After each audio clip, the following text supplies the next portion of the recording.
Welcome to the Fortean Winds podcast, where we talk about UFOs and all the related high strangeness. I'm Bones, and with us, as always, is RamX. Hey, everybody. Hey, Ram, we have a special episode. I say that every time, but this is truly a special episode. We have a special guest named Lucinda Morel. She's a psychic medium, a shamanic practitioner, and experiencer. Hi, Lucinda. Hello. Thanks for having me. Thanks for being here. So how do we get started here, Ram? Well, I think we should explain why Lucinda's on. Good idea. Well, I wanted Lucinda to come on because the last show was pretty heavy, and we're going to have to do some unpacking of all of that. And our last, I think, 4 or 5 shows have been really heavy. We've been talking about the drones. We've been talking about how to break through conceptually to understand this phenomenon better.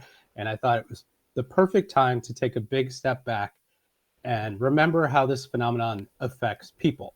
So that's why we have Lucinda with us today. She's going to remind us of how this phenomenon affects experiencers, how this phenomenon affects individuals. She's been a part of experiencer groups.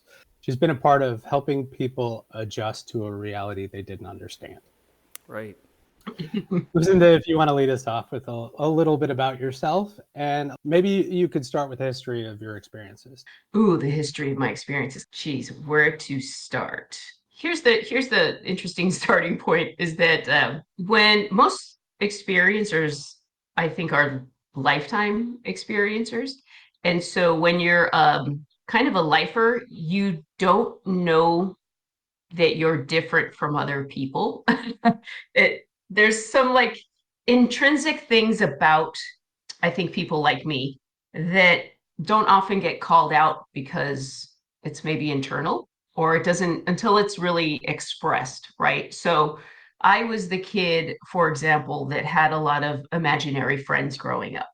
And I knew that they were called imaginary friends because adults in my life referred to them as imaginary friends. But I was also kind of like a feisty little kid. So I didn't understand that concept. I was just like, well, you don't see it.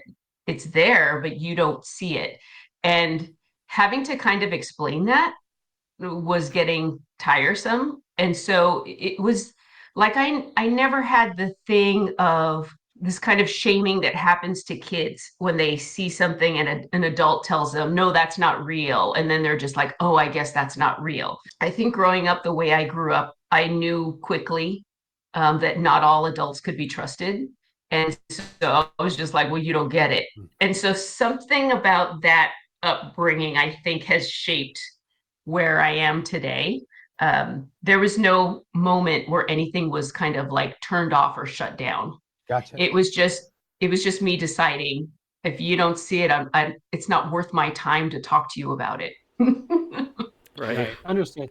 And do you have a family history of experiences? Yes, I'm quite sure that I am at least a 3rd generation experiencer.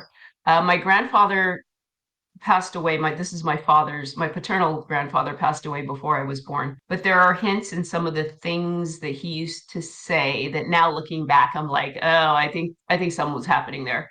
My father had an abduction experience that was very, very similar to Whitley Strieber's abduction experience, but happened before communion came out. So What year? So Whitley's experience was December of 85. And I believe my father's experience was like spring of 86. So not far after, but communion didn't come out until 87. So that was like an interesting thing in our kind of family history. I should say that like my father grew up in a haunted house. He's the oldest of 8 kids. So like big family, everyone hung out at grandma's house every holiday. And like some point, the adults would all, go back and tell the stories of the haunted house that they used to live in and like the things that went on. So paranormal was very normal in my house. My aunt, my father's... And can I ask what nationality people are in your house at that time? Everybody is identifies as Mexican American. we have indigenous roots. I'll say that in Mexico and America in the Southwest, but Gotcha. it's been many years since we've been many generations detached from the reservation. I think the story is that my great great grandmother is German, and she married my great great grandfather, and she was not allowed on the reservation, and so he didn't see her that often. And she took care of all the kids, and I'm a product of that. So, well, quick side note: we did a bunch of data analysis on UFO sightings and ethnicities, and that was the strongest correlation we found was to Mexican Americans and Native Americans, and Mexican Americans are obviously Native Americans. right. So there's that. I think there's something to that too. There's something there. Can I go on this interesting tangent that I just figured out yesterday? I am the Southern California chair of the Indigenous network of my company. Okay, so I work for an aerospace company, and I am like the SoCal co-chair. And so there is something called an ACES conference, but they put together this huge conference every year for Indigenous youth that want to get into STEM. So we go to schools and we like do little engineering STEM things, and we're like, we have a lot of mentorship programs and science little fairs and things like that. Okay. So a few years ago, I think it was 3 years ago, the conference was in Palm Springs, and that's not far from me. So I went out to the conference, and I have never, okay, so this is 3 years ago, and imagine how far we've come, how the conversation has come in the last 3 years with the Soul Foundation and all these whistleblowers coming out and what we know about Indigenous people and contact. Okay. I was shocked. I have been to a lot of conferences as a person in the engineering industry, but every agency that your conspiracy mind can think of connected to UFOs was there in droves with the best swag and all the bells and whistles, right? You work for corporate America, like, okay, you're going to go to the conference and like, who's got the sticker? Who's got the pen? Oh, no. But like, who's got the backpack and the good Yeti water bottle? And like, who's got, you know what I mean? Like, you can tell the level of interest that the company has in the people by their swag. This is something this literally, they just popped in my head. And they wanted to make an impression is what you're saying. I don't know if I should I name companies? I mean, we name names here. We know we name names. If you know, you can name the name. It was okay. Here's the coolest one. So there was like Los Alamos was there with super cool little Oppenheimer stickers and like all these like fun little like swag things. And I was like, okay, I'm taking the sticker. Yeah. But like Lawrence Livermore, every 3-letter you can think of, every government, every part of government, military, of course, Tesla, SpaceX, Raytheon, Boeing, all like Lockheed Martin. And not to digress too far, because I want to get back to your story. Okay. We met at Soul, and that was the vibe I got from Soul. My least favorite episode of this program, by the way, is the Soul one. But I was just trying to figure out the pieces and the players at that one. I've had time to think about it. And now I realized there was money. Like, it was money. There was money moving around. There was people that wanted money. That's what's coming next, right? That was the vibe I think I got. What'd you get? Yeah, the first year wasn't like that. So the year before was smaller and more intimate, and it felt more like a think tank, because it was more like, how are we going to get this going? How are we going to get what the government knows that might be overclassified? How do we get it unclassified so that scientists that don't have clearances so that they can work on this information. The second year it was more definitely, there's a lot more interest because there was a buzz after that first year. And then second year is like fundraising. Okay, so like everyone wants in, and so there was a lot of chess pieces moving. Right. And not to pick on Soul too much, because I am seeing that across the field right now. Oh yeah. Yeah, because that's the interest right now. Everybody is positioning. Yes. Everybody's positioning. That's from the very, very, very top to the middle. Right. Everybody's positioning. Do you think it's connected to the kind of recent increase in activity or sightings? Everything. I think everything is connected from. That's a very Fortean Winds thing to say. From a war, this war climate, to climate change, to government changes, and where everybody's positioning rent, like everything is shifting and changing. And if you ask the experiencers, so I belong to CERO. I'm a member of CERO, which is Close Encounter Resource Organization. People always think it's research, and it's not. It's resource, because we're a support group. And it's led by Yvonne Smith, who is a hypnotherapist for abductees and contactees and experiencers. She's been doing this for like 30 years. So we've been having these conversations since 2016 is when I met her and joined the group. And there have been so many times when experiencers will feel this weird like twinge, or we get this strange anxiety. And it's interesting because we all get it at the same time. Yes. And it's never off balance. It's either like it's a go or a no-go.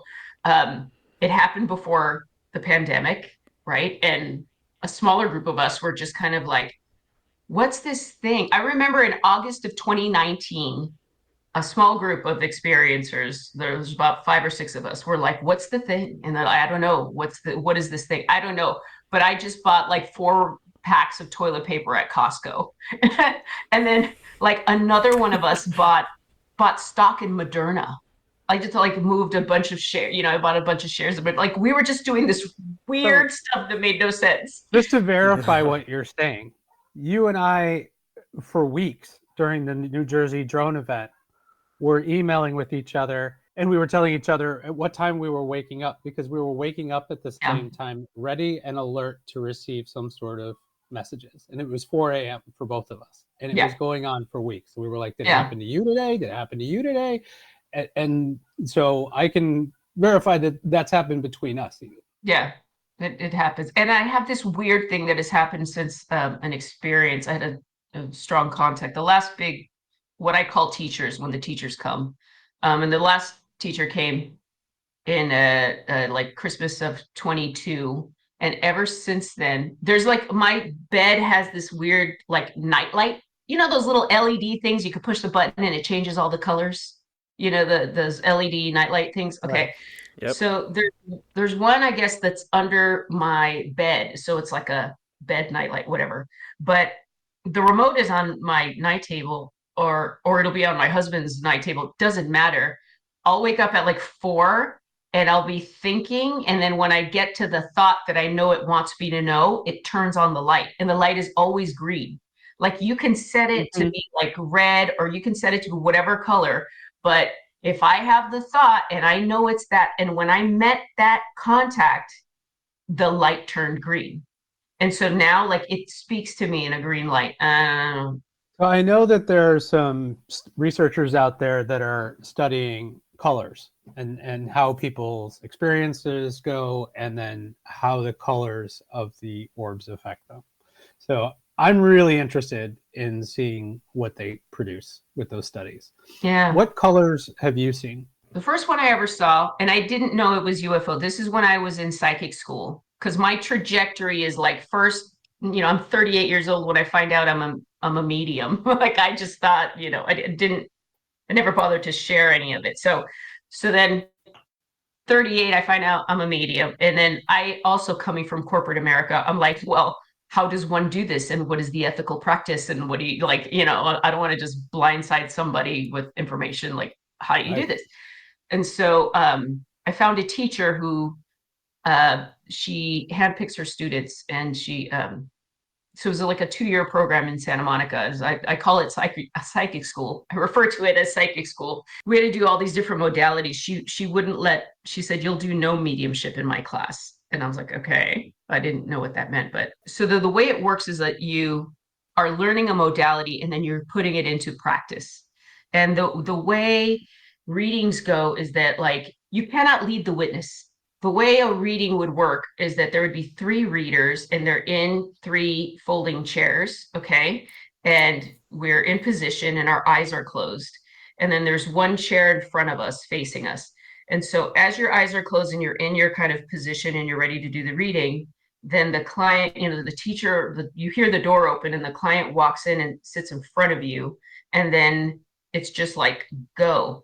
And then you say what you need to say, like you're practicing whatever modality we're doing. So if it's like a chakra reading or something, your chakra systems are color coordinated. They tell you what you need to know. And then, like, you're just reading the person with your eyes closed, but you are not allowed to engage with the person.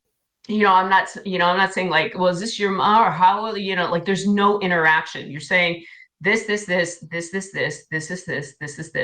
then the next person, this, what I get, that. And then the person gets, when it's done, the person gets up and walks out. Like, you get no validation. There's no vetting. There's no so there's no cold reading. Right. Right. So that was psychic school. So it's like in a very controlled setting then, huh? Yeah. And then you have your practice, right? One of the lessons is go find a UFO and interact with it. So by this time we know, these are kind of more advanced lessons, right? So by this time we know how to leave our bodies and how to stay tethered, but like get out in the world. I do this thing, okay, well, I don't know how this works, right? So I leave my body, I move up and out, and I'm over the building that I'm in. And all of a sudden I like turn to the left, and I can see Catalina Island. And just to the right of Catalina Island, there is like a big glowing red, orange, yellow moving sphere. Okay. And I'm looking at like something that I have expected to see. Okay.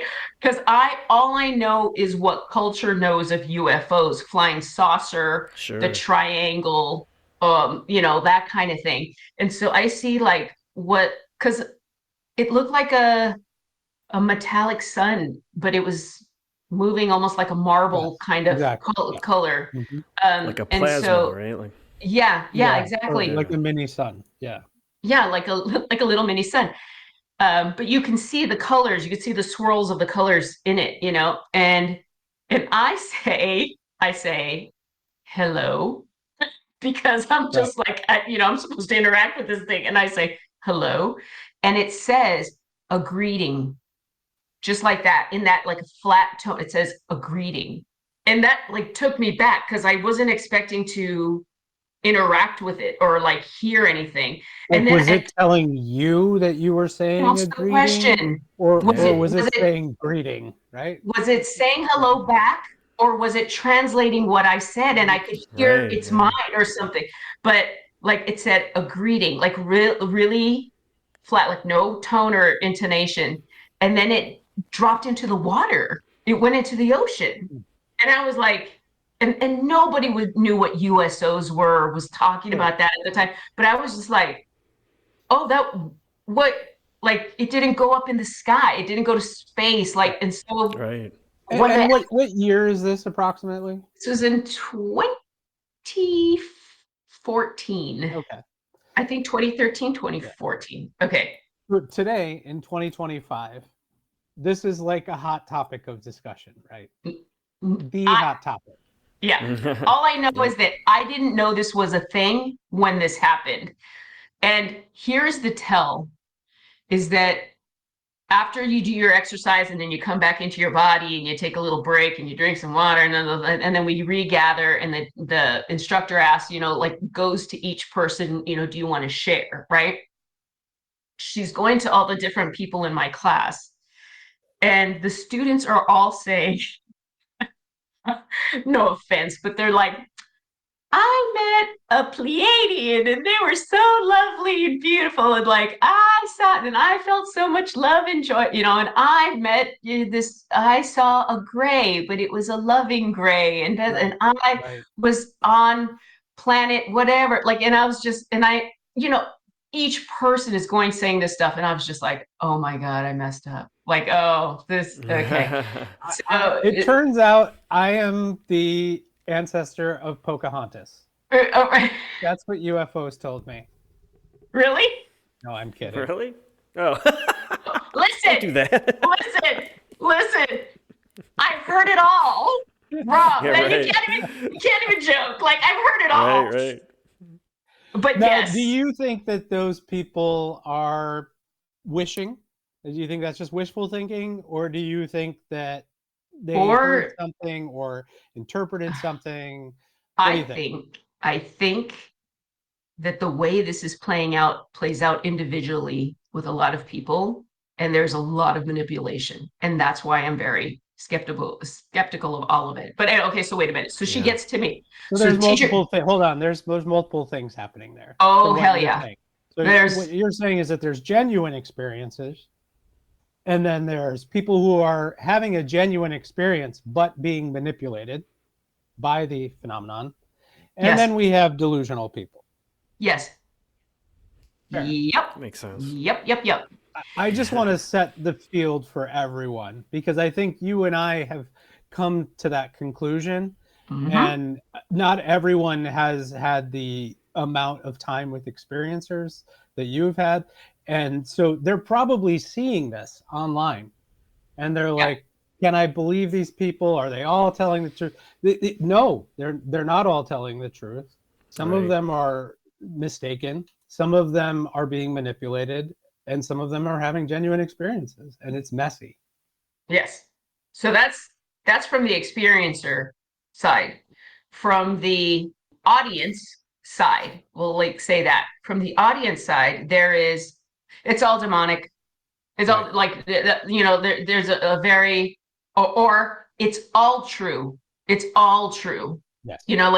And there's not enough discernment, which is critical if you're going to get in this game.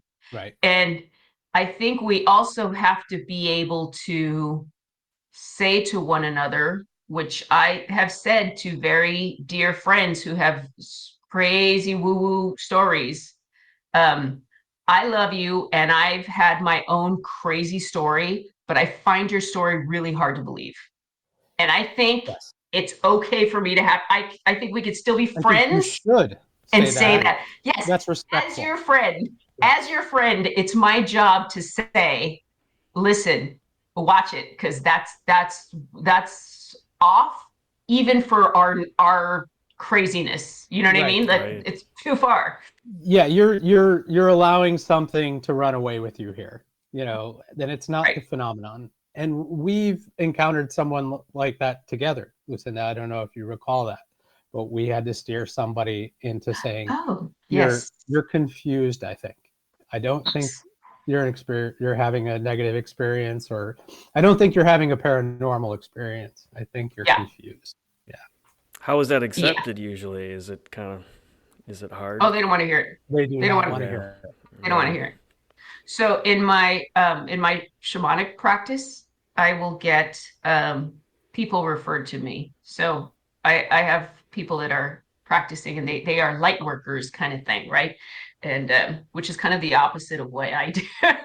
So I have this friend who does this kind of work, but it's all very like love and light. It's very positive, and she is like the godmother of like one of my nieces. And so my niece turns 18 and she wants to go to like Ojai, and she wants to invite this auntie and this auntie. Like, and we are like this light and dark, right? The light worker and the shaman.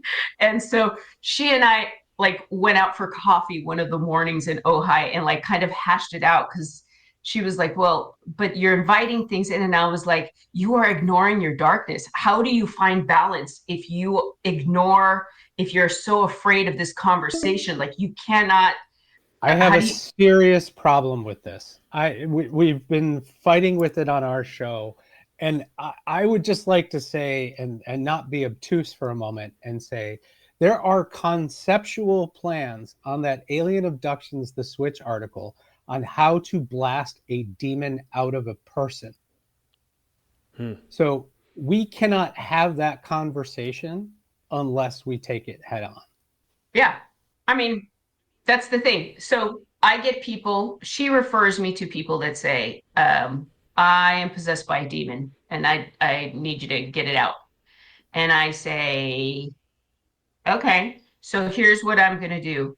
I can get it out, but why? You're just going to call it back to you. Instead, what I'll do is I'll work with you and we'll figure out how you called it to you, the circumstances to which you invited this thing in, what it is, how to identify it, how to get rid of it, and how to make sure it doesn't come back.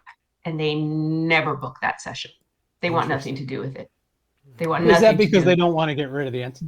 That has happened to me 4 times, and all 4 times they wanted to talk to me and keep talking because they want to talk. But the true thing is that you have a codependent relationship with this thing, this other entity. Right. And a lot of people have codependent relationships with their contacts. They don't have an identity outside that identity, or they prefer that identity or something. I get the feeling sometimes that they're not trying to get away from contact, that they just want to talk about contact. No, I can't tell you how many people are like, I want to meet an alien. I want to meet an alien. Teach me how to meet an alien. I'm like, nope. No. If you're meeting an alien, thank your lucky stars, like, or whatever it is that we're using a term alien. The other thing is semantics. Like, we need to think about the words we're using for a thing. I will say, the thing I'm calling an alien, the thing I call an angel, nobody knows what it is. So how are we labeling things and sticking to these labels so like in a solid manner that we're like throwing all our cards into this basket, like, or into this bed. Yeah. So it's just kind of a loss of objectivity then? I mean, it becomes part of their persona. I mean, I think there's a loss of objectivity that happens with the ontological shock. When we start unpacking that perceptual firewall episode, we're going to talk about that. But there is a loss of objectivity that happens, that when you start to realize you live in a reality that's malleable, it's mutable, it's changing. Sure. Something can do whatever it wants in it. So then there's a temptation to start believing everything or nothing. Like, you can really, it's an unmooring concept. And we're going to go through that more on the next episode. Right. So that's the key, is that it is unmooring. And you'll get, in that process, you'll get a lot of validations on both sides. So when I talk about my experiences, like personally or something, I always preface with, listen, I am just the invitation. I'm not asking for anybody to believe me. I don't need anybody to believe me. I am sharing my knowledge because I want to hear other people's knowledge so that I can utilize my own discernment and figure out what is right for me. I'm not here to be the age of the guru is over. I'm not here to be the new person that tells everybody what they should be doing. I have no answers, but that doesn't mean that we don't have the conversation. And and so too many people are afraid to have the conversation because they don't want to be, they feel like it's going to be an introduction to a cult. Right. And it has been for some people. Absolutely. But that doesn't mean we don't talk about it. Sure. Right. But that doesn't mean we don't talk about it. It means that we need to talk about it more. Yes. So that it doesn't become this crazy secret thing that gets culty and gets that's the problem. And, like they talk about black magic and devil worship, but then they don't want to talk about it. And you're like, hey, there is a real and there is such a thing as ritual abuse, but you're talking about all the fake stuff, which allows the real stuff to hide. And then you get, this is the biggest problem I have with this whole thing, this whole community, is that you get the people that are like, they don't tell you what's happening. They just say, well, yeah, wake up. This is going on. Or things are like devils and the Clintons eating babies. And like, you know, you need to wake up. But they don't like, okay, I'll bite for a second. Can you sit and tell me where you got this information? And also, you are doing the thing that is the classic downfall of everybody, which is you are othering someone else. So before you speak ill of any of these people in leadership and say the most atrocious, horrible things about them, do you know them? Have you been in a room where this has happened? No, this is classic othering. This is like, this is and these people who are getting their politics and religion all mixed up with this phenomenon are not interested in the truth. No. They would do the same thing with any other natural disaster or anything else. And this is a natural phenomenon. And it is a massive, if not the majority of the media and content in this phenomenon realm is that. Yeah. It's just playing into filter bubbles. Yeah. That has been I'll say that the greatest shock of me coming into this world. Because I came into this like in 2016 and just kind of fell into it. And it wasn't even like aliens weren't on my radar. I was literally, I don't know if I told you the story, Ron, but I was doing a mediumship reading in 2016 in January. Right at the months leading up to this, I had just had this voice that kept saying shaman, shaman, shaman. I was like, oh God, no, I don't want to do that. That sounds like new age cultural appropriation. It's like I want nothing to do with this. I had one of those. I'll tell you what the voice said. Okay. And it just said shaman, then it said woman, like I needed a female shaman. I was like, oh God. Okay. So January 2016, I'm doing a mediumship reading and I'm with a client and I say, okay, I got a guy here and he's, about 25. He just wears jeans, leather jacket, white t-shirt. And I said, he just takes me through his passing, feel really high. And then like, oh, wow, I feel like really high. And I was like, oh, I think, and there's this moment of like, oh, I died. And I was like, so I think this is, I said, I've never done heroin, but I think this is a heroin overdose. And she says, yeah, that was my husband. He did 25, he died. That's what he was wearing, blah, blah, blah. So I know I'm in the pocket, right? Like if I can get that detailed, I know I'm in that pocket. Okay. Yeah. So then because I'm in the pocket, I'm like, okay, I'm going to tell you something. When I do these things, I'm used to being the most powerful thing in the room. And I said, and there is a very tall, thin, pale man, and he's standing in the corner and he's watching us this whole time since I've been here. And he was wearing a brown suit. And I said, I kept thinking Dragnet because he's wearing a fedora, like the hat and this old kind of boxy suit. And I'm like, when you do a mediumship reading, though, they're like people will be in the space, like spirits will be in the space, and you can like call them in. It's a very Men in Black description. Yes. So, but pale. And then I said, he's not coming. Like I'm called. Like, okay, clearly you're with her. Come on, let's do the, talk about the thing. And like he's just standing watching, and he's totally ignoring me. And like every time I get close, it was like a magnet, like repelling. Like every time I would get close, he would get further away. And then I would try to focus on his face, on the details, and he would fuzz out his face. And he would so when that happens, this is how I explained it. Blurry creatures. Everything vibrates at a certain resonance. A human, a dog, a plant, everything living vibrates at a certain resonance. And I said, this thing is vibrating at a resonance that is off the charts. I have never encountered anything like this. I said, this is presenting itself as a human being, but this is not a human being. And I don't know what this is. And she says, without missing a beat, I'm an abductee and that's who takes me. And I said, WTF, like aliens? And I was like, are you telling me that's an alien? And she said, yeah. And she goes, that's how he looks. That's what he's wearing and everything. And she explains that like ever since she was a teenager, like who would show up at night, she'd be on a craft. They'd put something in her. She wouldn't have a period for like 5 months. Then he would show up. She'd be on a craft. They'd take something out. She'd wake up bleeding. Years this has happened. Years. Wow. And so I was like, two things happened in that moment, which is we both realized it was true, and so, and then like Just real quick, randomly. and I want to add that is a big part of the Defense Intelligence Report.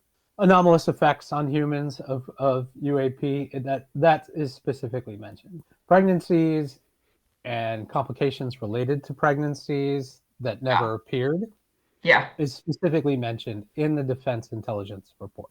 Well, because they're building a hybrid program. But so when we're leaving, out of nowhere, I say, I need a shaman. And she says, I know a really good one and she can help you. And so, it was that client that wanted the regression with Yvonne. So as I went with her as a, Yvonne said, like, as thinking as a friend, but I'm there as, she's my client. She's this, because she's like, I'm going to get a regression with Yvonne Smith. I'm like, what's in that lady's room? Does she know to clear out the room? Because if she's just dealing with a bunch, like, what are her protections like? This is where my mind is going. And so the client said, I'd like you to come. And I was like, I'd really like to go. So we were together with that. So, and that was a whole other thing. But that was my introduction.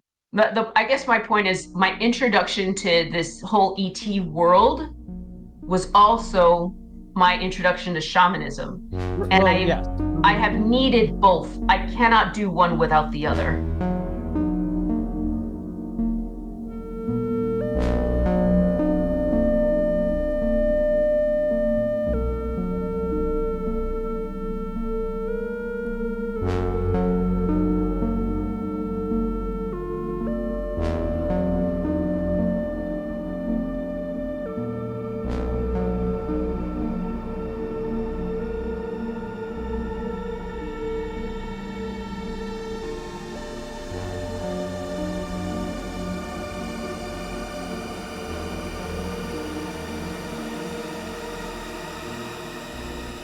So I think what you're pointing to, Lucinda, is what we've been talking about in the last few episodes of Fortean Winds and a lot of the articles on the website, which is that there is a heavy intersection between UFOs and the occult. And that's going to bring us right into everything that we're talking about, because there's a massive rejection of that idea right now. And I don't care whether people accept or reject it, but we have to call it out as a feature of the phenomenon. It absolutely, it has a seat at the table. Absolutely. Yeah. So can we focus on that for a second? Because you had mentioned that your father was an alien abductee that had a very similar experience to Whitley. And I know you have a relationship with Whitley. So you want to talk a little bit about maybe their shared experience? He's 88 years old and he hangs out in his garden and but he still gets like, I don't know, do we want to use the word a download? I hate that word download, but what do you call it? He knows, well, I call it remembering. So I don't, like, when people talk about like, what are you here to do? And people say, oh, I came here to learn and grow or something. I came here to remember. That's always been my goal. Like, I work backwards, because what I do is I have the experience and then I deconstruct, I reverse engineer my experiences. That's the only way that I can vet it and know it's real. Yeah. Like I have nothing to prove to anybody else except myself. I want to know if it's real because it's happening to me, right? And it's happening to my family, and little weird things have happened to my kids, and I'm like, okay, no, I don't care what anybody says about it. I'm utilizing everyone else to figure out my own stuff, right? Yes. And I'll tell people about it because other people are experiencing it. But I don't Right. have any interest in trying to convince 90% of the people out there that this stuff exists. I could give a crap. I could like literally just that's why the conversation is so important to me. And that's why it's like I don't need to be a millionaire. I don't need to make money off this. I just need to understand it more than anything, Right. desperately. So my dad will still he knows that when he has those quote unquote dreams, he is to call me right away and I write them down. But he's done things like, like the man who doesn't read anything will call me one morning and say, "Hey Mia, did you know we came from the ocean?" And I'm like, "What?" He's like, "The aliens don't come from space." He's like, "They come from the water."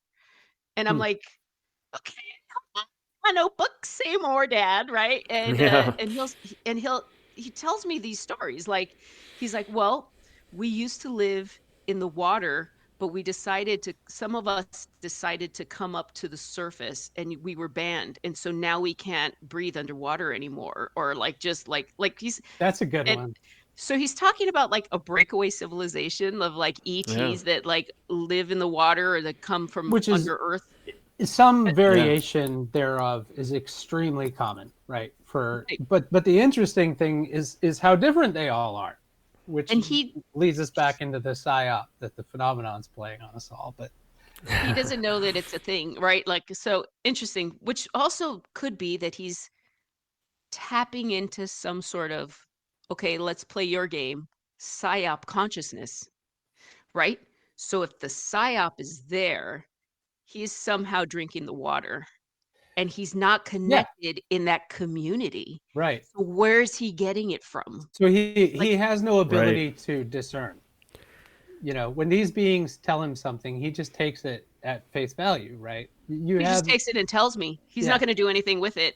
Just he's only going to tell me because he knows that's what I want him to do. okay, yeah. And does he Right. believe the beings? No, Interesting. he has something. Okay, he says that there's something about when he closes his eyes, there's eyes watching him, and you will find that in a level of experiencer. They'll tell you when I close my eyes, there are eyes looking back at me, watching me. Okay, that's a weird little nuance of this. Interesting. He has had moments where he has this interesting story of he was like in his 20s and he was like tagging the 3rd Street Bridge in downtown, okay? Hmm.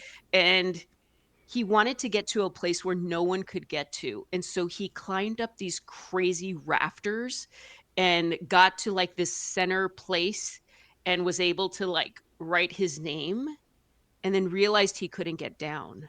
And there was like no way he couldn't get down because he's like in the center, the bottom of the bridge, and there was no way to get down. And that he saw those eyes and then he woke up on the floor, Wow. not a scratch on him from the 3rd Street Bridge. Like, so I Wow. don't know. I don't know what it is or I don't know what it is. He calls that his protector. He did something very, very interesting recently, which is I have 2 very strong vetting points. The way I found out I was a medium is that a woman told me that I was a medium and I didn't believe her. And I asked her, she was a channel or whatever. And I said, "Well, how do you know?" And I asked her, "Who's the voice?" Because the way my dad has the eyes, I have a male voice that I've always had since I was a little kid, that just would get me out of situations. This is not a voice in my head. This is a male voice because I'm clairaudient that I hear like a person sitting next to me that has fully gotten me out of terrible situations. And when I asked her who's the voice, she thought about it, she did things, and she said the name of my childhood imaginary friend, which is a made up name. Hmm. There's no way anyone would know that name. Right. That's how I knew she was right. The only other person that has known that name is my first shamanic teacher, who was a medicine woman, Apache medicine woman.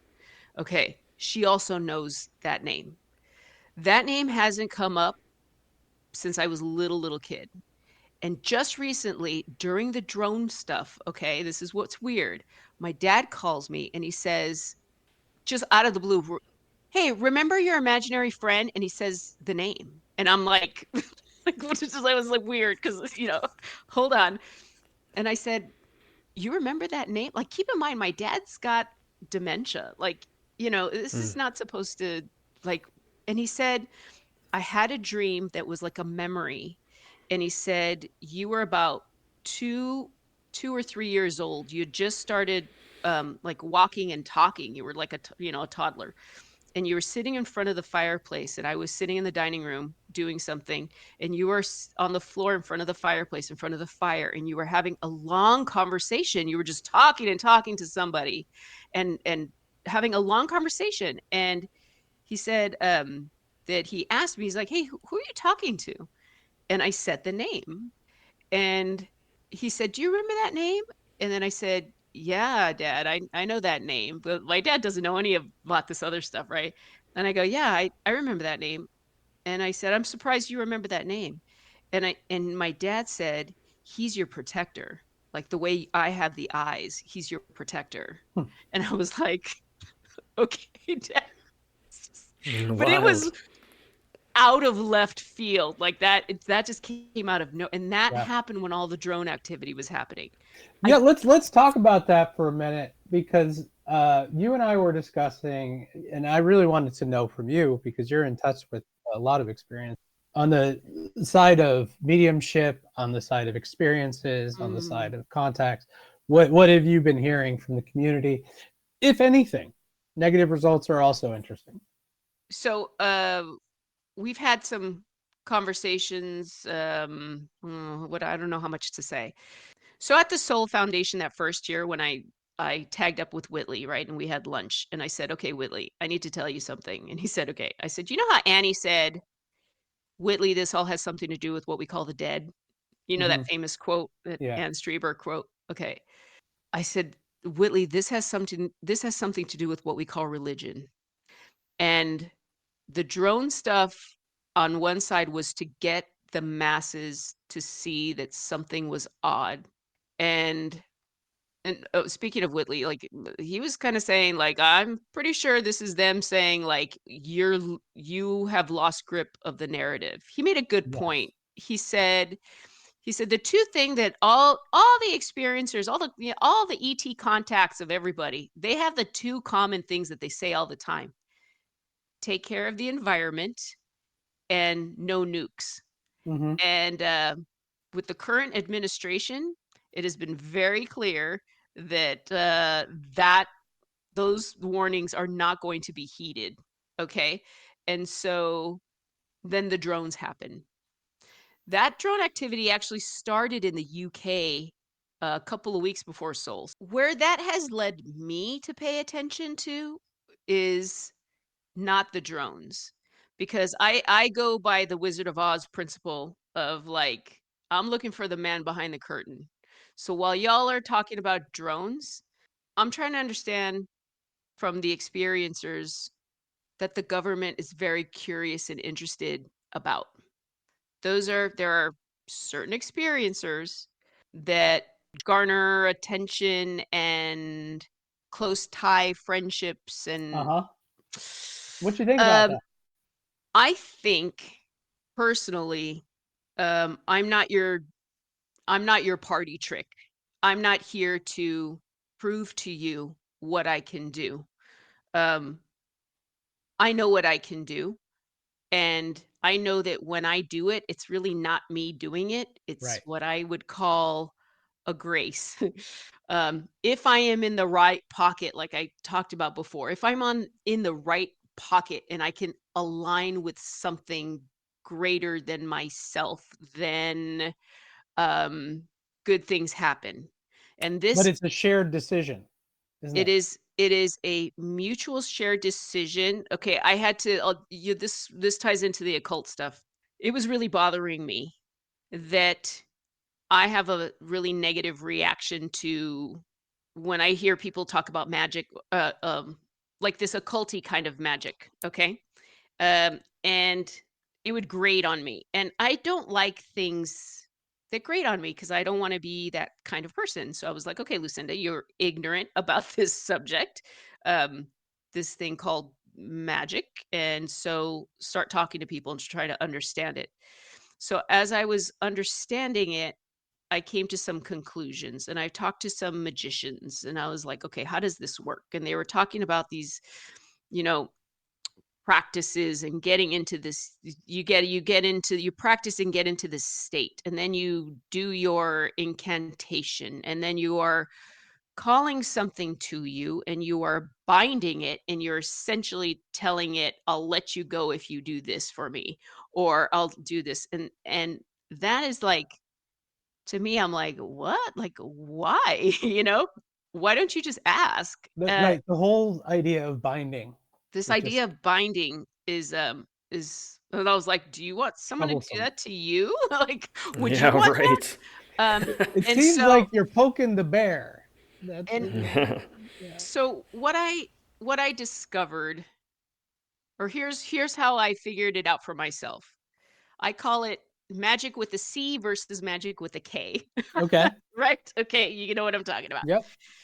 Magic with a K is a finite pool, and you cannot take without receiving, and you cannot receive without taking. Okay? What As you above, do so leaves a below. hole, and that hole has to be filled. It is very much like that, and it's kind of this weird balance concept. Okay? Yes. Magic with a C is abundant, and everybody wins. So when I'm doing magic with a C, which is what I do, okay, that's just what I've like, that's who I want to deal with. I want to deal with that which I am empowered, whatever it is empowered, and it helps and heals everybody else. There's no like the old Marianne Williams, what was the Course in Miracles? There's no level of difficulty in miracles, right? Like, if it's a miracle, let it just be a full-blown miracle. Like, why are we limiting this kind of stuff, right? Right. And that is what I'm talking about with this phenomenon. And if people of a magic with the K mindset seem to be very involved and curious, and seem to be very smothering of people who feel they are in a magic with a C Mm-hmm. construct. It's like they want I to co-opt them, right. right? I'll say this: they sure are monitoring real close, and Yeah. I'm curious. I just want to know why. Maybe it's nothing. Maybe it's not. I'm not saying there's a nefarious agenda. I'm saying there is an agenda for sure. Everything has an agenda. And There, sometimes you're on that more wrong than side. one. I think that's what's really confusing Yeah. about today.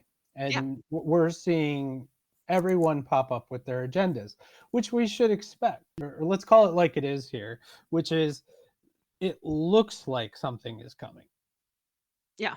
It looks like some form of catastrophic or transparency with the government is coming. Encouraged by the oversight committee's actions lately. So I think they're going to get us further. I would temper my expectations as to what the government is actually going to divulge, because they've never divulged this stuff. It's not going to happen. But Okay. there's people smelling blood in the water. Absolutely. And it doesn't matter whether I really think the phenomenon is going to show up and tell us the truth or not. People do.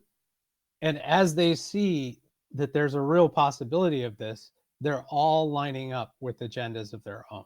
And of course, the biggest agenda will always be money and power.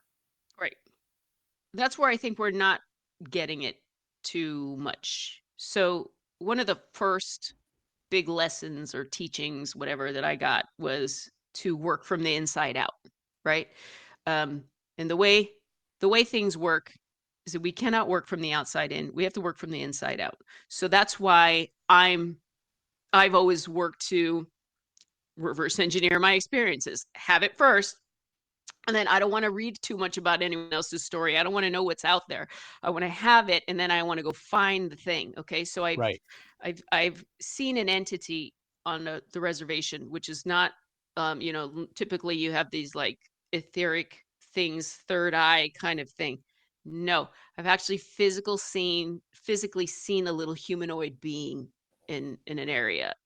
That sent me on a deep dive into like fairy lore and this kind of thing, right?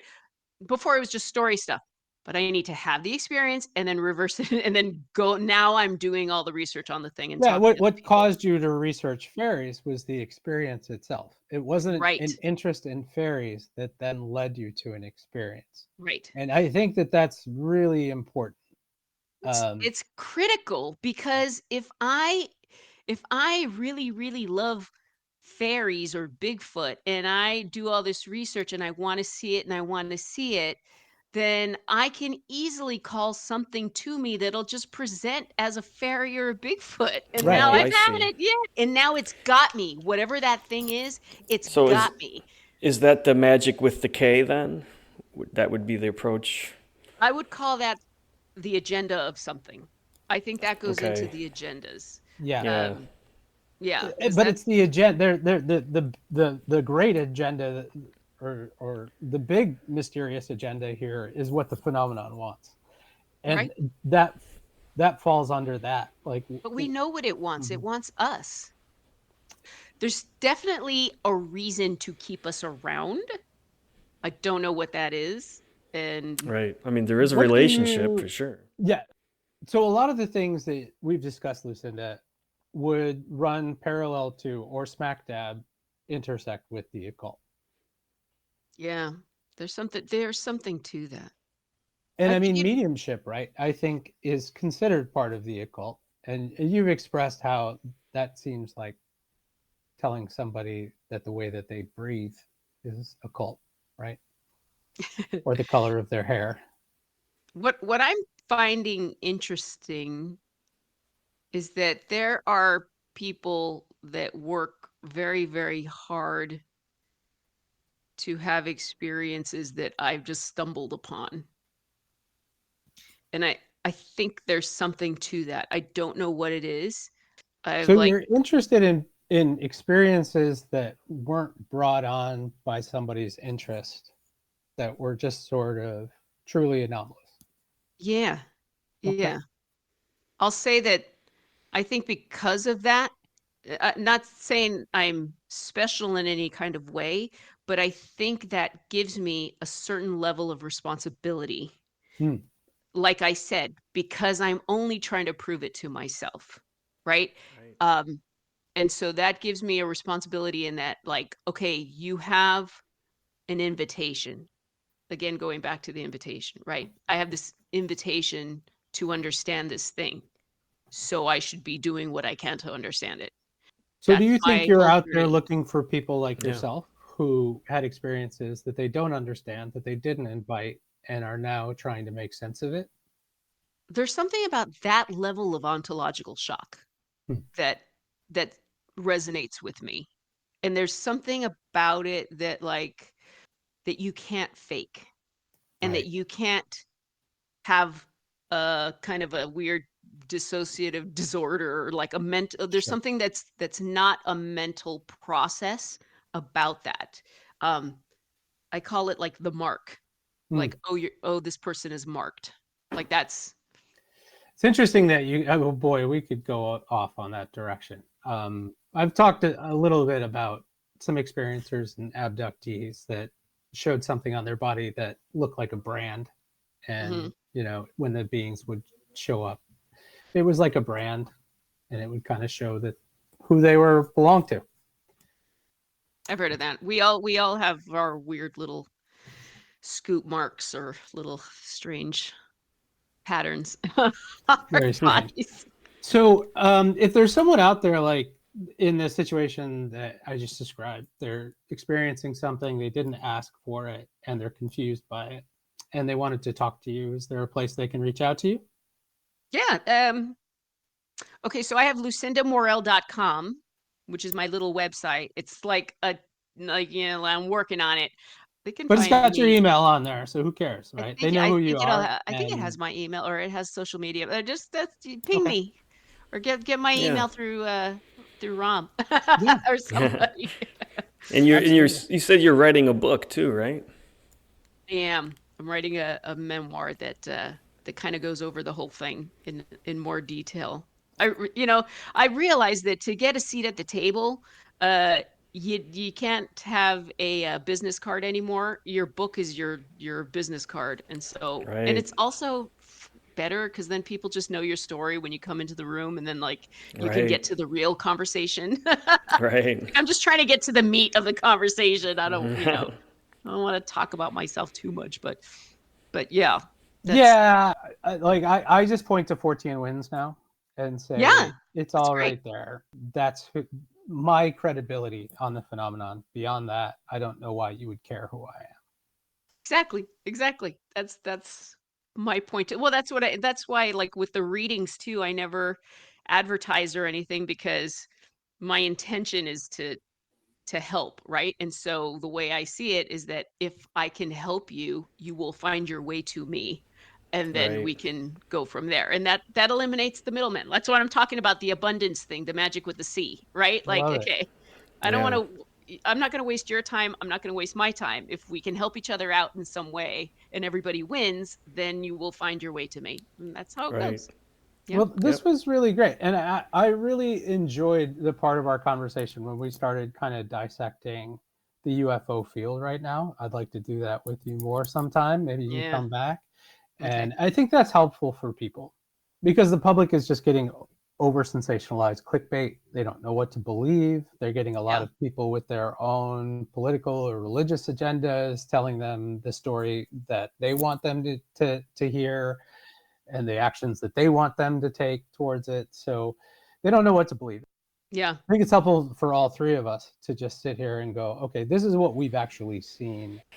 Well, that just such fascinating stuff. We could have talked about that with you, Lucinda, for hours and hours. I hope you come back. I don't know. I don't know what to say. I'm speechless. But thank you, everyone, for listening to the 14 Winds podcast. You can connect with us at 14winds.com. Thanks, everyone. Thanks, y'all. Thank you.